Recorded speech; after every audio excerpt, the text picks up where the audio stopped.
Two men journey to the bars and restaurants of Scandinavia to find amazing beers, always with the same question. Hey, what's on tap? It's time to find out. Welcome to What's on Tap podcast. We are your summer beer review podcast show that's been going on longer than any other podcast review show, beer podcast review show in all of Sweden. Yeah, Suck it, other people. Whatever other podcasters say, we are the longest running and the most episodes. We're coming up on 10 years. It's kind of amazing. And a million episodes. I'm rounding. It's actually getting close to 700. 700. Yeah. We're right on the doorstep of 700. So. But you say summer podcast. We're also the autumn podcast, the spring podcast, and the winter podcast. I'm trying to keep it topical. Next, we're going to talk about tariffs. And then we're going to talk about the 15% tariffs that are going on between the EU and the US now, and the Epstein files and who's on those. We're going to keep it hyper topical right now. The Thailand-Cambodia war. Yep, and how? Well, sorry, that's in the past. Now Trump has solved that one. He also solved the conflict between Pakistan and India. So he's really out there just mending fences. I don't know what anyone's talking about. Wow. I don't even know where to go from there. Speaking of mending fences, we have a friend here today. Hey, Bjorn, how's it going? Hey, I'm good. Glad to have you. How do you feel about the conflict between Cambodia and Thailand? I could give a fuck. All right. Honestly, that's why we brought you here, is for your insight into global politics. Yeah. The only interesting thing is they used a Swedish fighter jet. The JAS Gripen. For the first time in armed conflict. Well, I mean, IKEA does have those guides that are really easy to put together, so it really wasn't much. You joke, but one of the selling points of the JAS Gripen is you can fix it with basic tools, and you can do liftoff from a regular road, whereas American planes need 50 people with degrees to even change one bolt. Exactly. So. Moving back to beer, we have two collaborations including the same brewery. Yes. And it's a brewery that is near and dear to our hearts. Yes. Right? It is. Right. It is. So, no. So, we're featuring Nerdbrewing on the episode. We've had them on the show many times in the past. And the reason we're doing this kind of highlight episode is because they haven't really been doing much in the market for the past year.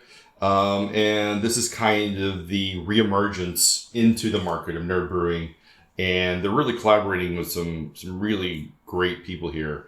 And we hope to see their own Nerdbrewing stuff back on the shelf soon. Right. After this. So about a year ago, give or take, Nerdbrewing put out a social media post that that Hannes was leaving the Molecule Brewing Collective and going his own way and taking like a hiatus with a big reboot. That was the word. I like the word reboot. And now these two beers are kind of the symbol for that reboot. Yes. And the first beer is a Swedish collaboration with a brewery we keep featuring on the show for some reason. They just keep putting out stuff and they keep grabbing our attention. And that is Smedsbo Slott. And it's 617 of 666 bottles. Nice. Wait, 666 bottles.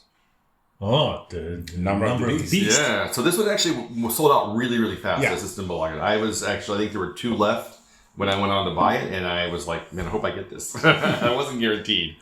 And I was only like maybe 15 minutes late to purchase these. So. But yes, they've been featured several times because they've been included in our Christmas calendar specifically. Yeah.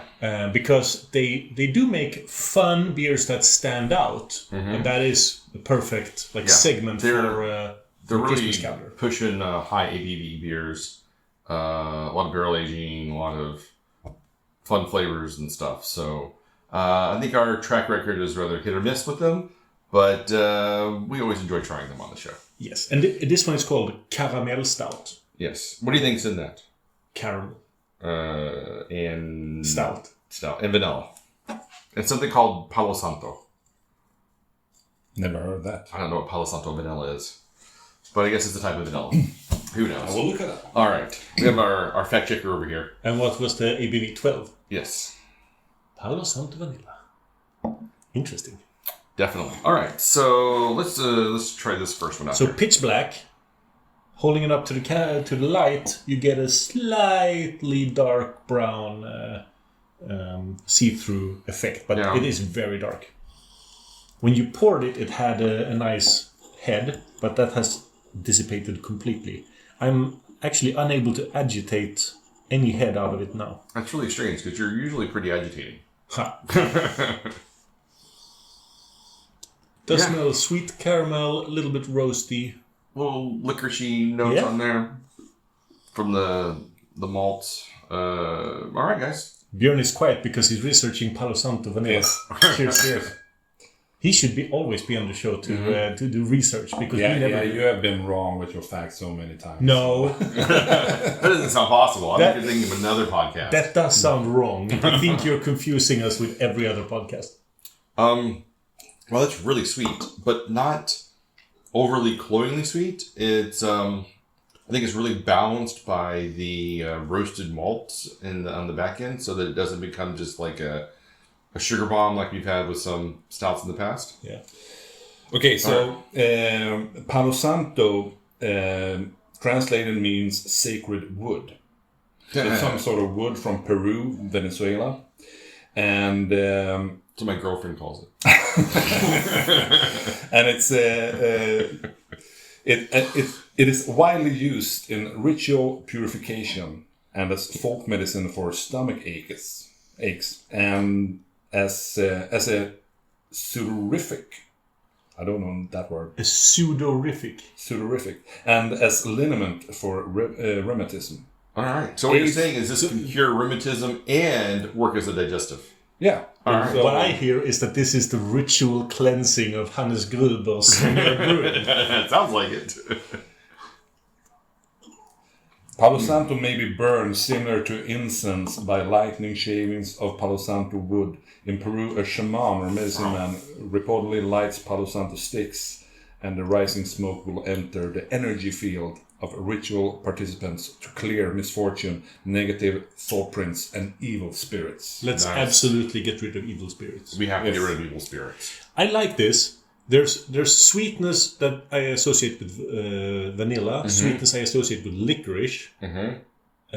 Given to me blind, I would have guessed that this actually contained licorice. That might have been because you said licorice and it's put in my mind. That's how I supplant all of my thoughts into you. Like just randomly mention things. You're like, yes, I do agree with you. There are also a drinks section on Wikipedia, and Palo Santo wood has been used as an aging of some beers. Oh, Okay. Either as barrels or simply as wood chips. Stronger, darker beers being the preferred style for the wood to complement. Yeah. Example includes Dogfish Head, Marron Brown Ale I've tried that. from the US, Stu Mostos, Palo Santo, and Coconut Baltic Porter from Poland. Pojala's Baltic Porter, Baltic Porter Day 2022. I think we had it. No? Maybe. And Lager Brewery's Brascadi. Okay. What's interesting was, this isn't saying, like, I was guessing this may have had some sort of wood chips or barrel aging on it, because on the nose, it does smell a little like there has been some kind of barrel aging on this. So that's probably the Palo Santo. I get more like a tequila barrel from it. It also has a bit of an herbal note to it as well. Damn, I was going to say herbal, but now you beat me to it. Because there is a bit of like I won't say Jägermeister-y flavor, but something kind of in that that wheelhouse. For me, this is a 4. I mean, I could easily drink this whole bottle. I would give it 4.25. Yeah, we'll end up on a 4. I had it before, and it's about the same as the last time. So I think I would want more body on it. To be honest. Yeah, that's the only thing I think is missing is it's the viscosity is rather low on this. It drinks rather smooth and the mouthfeel now. Did this actually have carbonation when we poured it, or am I confusing it with the next beer? You may be confusing with the next beer Because it's flat. really flat. It's flat. Yeah, it's not a very highly carbonated beer. So more carbonation, not overly carbonated, but slightly more carbonation and more body would make this far superior beer. Yeah. But the more I drink it now, it gets kind of more woody. Yeah, so there's more wood. Afternotes. Is that good or bad? Well, it's not, I mean, I like it. I don't know. It's not, it's not tannic. No. Which for me is good. It's more like when you have something that's oak aged and you get kind of like that nice oak flavor, but it doesn't get into that astringent tannic kind of thing. So for me, it's a good thing. It just adds more depth to the aftertaste. But I don't know at this point because it's quite a heavy beer. It's 12%. It's a sipper. So I don't know how I feel about the wood coming through after a while. If we would sit with this beer for another 20 minutes. We'll make this a 1 hour episode and just have silence until it reaches that point. We have a lot to discuss about tariffs. So I'm looking forward to getting into that in the next half of in the next 50 minutes of this episode. Okay, so can we talk about Trump's caddy dropping golf balls? Oh, I'm really loving that one too. I mean, we could really, it's like we have tariffs and Epstein files to get to still, so. So the next beer is a collaboration between Nerdbrewing and Funky Fluid out of Poland. And it is the barrel-aged Royal Cookie S'mores, a bourbon barrel-aged imperial stout with cocoa nibs, marshmallow, graham crackers, and vanilla. 13% alcohol by volume and aged in 24 months. Barrel-aged in 24 months. For 24 months. It doesn't say what bourbon. Double-oaked. Underneath the sticker. I love peeling off the Swedish stickers. A 24-month barrel-aged version of the beer we brewed with Nerdbrewing for our 4th anniversary, aged in a Woodford double-oaked bourbon barrel. Okay. Have you had Woodford double-oaked? The bourbon? I've had several Woodford, but I don't know if I've had that particular one. Do you like oak on, like, really strong, like, oak flavor in the bourbon? Yeah. I think so. It's a little overpowering for me. Ooh. It's not one of my favorite versions of the Woodford. Right. So this was made 2 years ago. Okay. So technically this was made when Nerdbrewing was a part of Molecule. Yeah. But I sent out a message to the brewer before this episode, and yes, it was brewed under the Molecule time, but this is a pure neo Nerdbrewing beer. Yeah. My words, not his. Well, I for one have become a real fan of Funky Fluid. Yeah. Just over the past, maybe 2 years, I really look forward to what they've been putting out with the Gelato series, and their stouts are pretty good. Just kind of always willing to try anything they put out. Whether I like it or not, it's another story, but I know it's going to at least be interesting. So we had that. So the base beer is the Royal Cookie S'mores from 2022. That sounds a long time ago. Yeah, but you said it was aged 24 months. Yeah. So, but it should be 2023. Yeah, but we had the beer in November 2022. The non-barrel aged. Okay. Yeah, so it's 2.5 years. Yeah, so give or take. Yeah. So. But yes, and that was a really good one. And we need to give a disclaimer. All of us have had this beer together in the past because we drank a bottle together and then we figured, we need to do an episode with this. Well, I think what had happened was you'd already planned to do the episode, and then at the same time, someone else had also brought this to a bottle share. Björn brought it. Well, if we're pointing fingers, sure, it was Bjorn's fault. We will blame Bjorn. But I wasn't going to bring that up because it didn't seem relevant to the moment, but whatever. Shoot the messenger. Yeah, I wanted to shoot the messenger. Well, this smells like chocolate chip cookies. With like a boozy chocolate chip cookie. Yeah, the graham crackers and the marshmallows. Really getting that coming through here. But then, like you say, the bourbon barrel aging cuts through that. Yeah, so... On my first smell, I was like, ooh, cookies. And now it's a little more, it's had time to open up a little bit, and the bourbon-y kind of aspects are coming through a little bit. So, cheers. Cookie.